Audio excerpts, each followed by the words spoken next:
Today we will be learning about the basics of Kubernetes.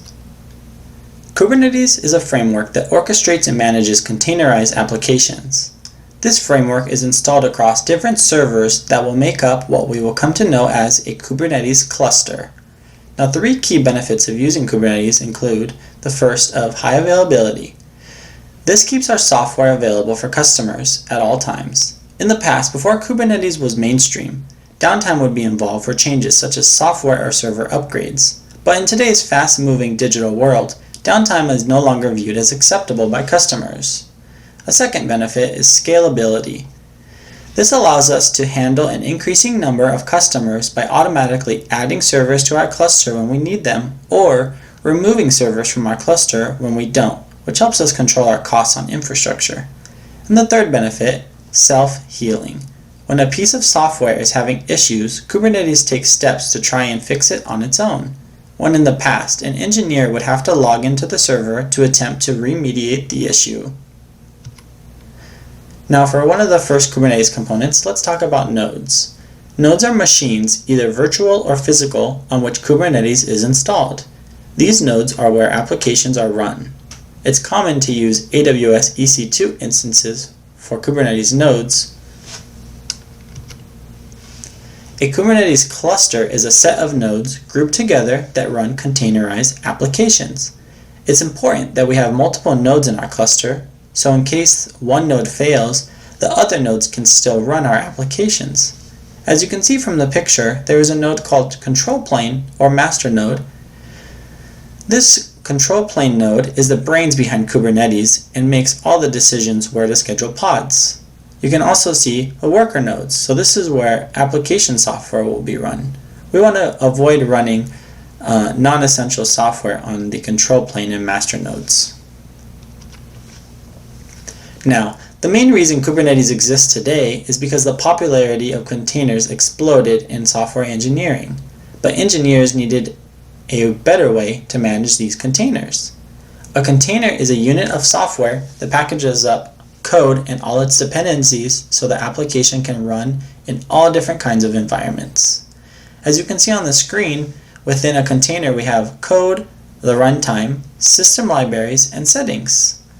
Some of the things that engineers needed to be helped with is not able to dynamically increase or decrease the amount of containers based on customer traffic. And also, if a container fails, the manual effort is needed to start a new container. Now, a pod is a single instance of an application and the smallest deployable unit in Kubernetes. Since we can't directly deploy a container to a cluster, we use a pod as a wrapper around the container with specifications for how to run the container. As you can see on the screen, within the pod we have the container that has the Prometheus image on it, and every time a pod is created, it is assigned an IP address. A deployment allows us to describe the details and desired state of an application. We can define such things as images to use for the pod, the number of pods or replicas that should be created, and it also allows us to upgrade the application without downtime using something called a rolling update strategy. So pods are actually deployed using replica sets, which are managed by deployments. But since replica sets are abstracted by deployments, we don't need to interact with them directly. So some different configurations we could have on a deployment are a name, which is Prometheus, labels, so these are the labels that will be added to a pod, which are important, and we're going to talk about why soon, and the amount of pods that we want created. And we're going to use the Prometheus image on the pod.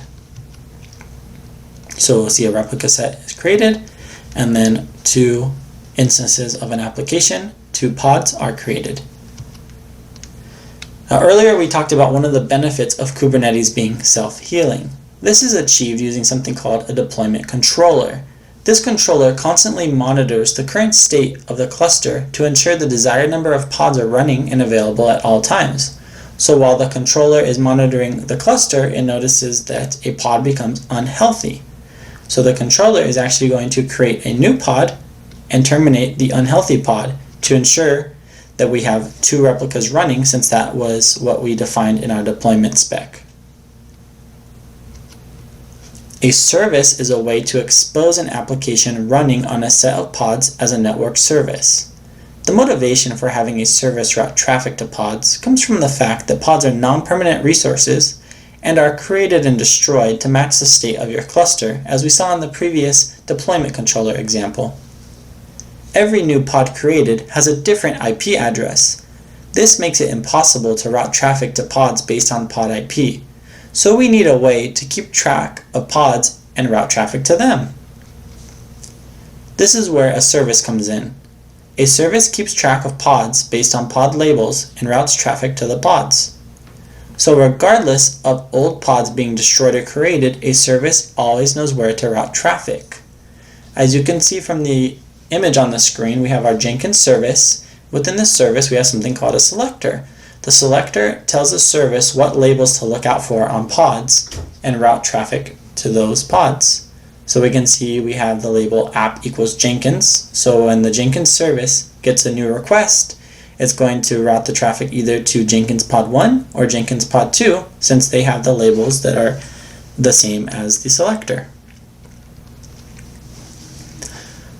Now, when a customer instance is deployed into a Kubernetes cluster, it's a common practice to deploy them into their own namespace.